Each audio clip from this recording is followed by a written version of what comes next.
Simple ways to learn and grow from others' stories. Čo to znamená? Znamená to, že ja pochádzam z malého priemyselného mesta, kde má každý na niečo názor. A v tomto som bol akože od mala vychovávaný.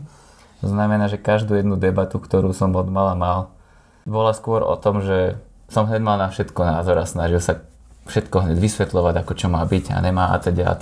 To poznám.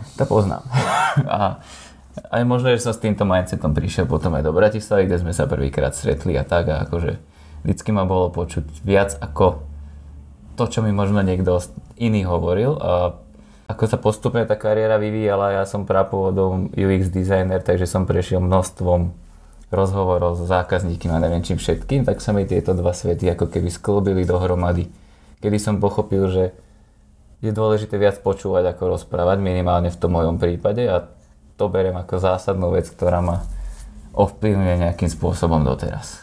Ten diabol je ako keby v detailoch, že v tých rozhovoroch je vždycky nejaké jedno slovo, na ktoré keď sa nesústredím, tak môže ujsť celá pointa a tak. Možno by som si to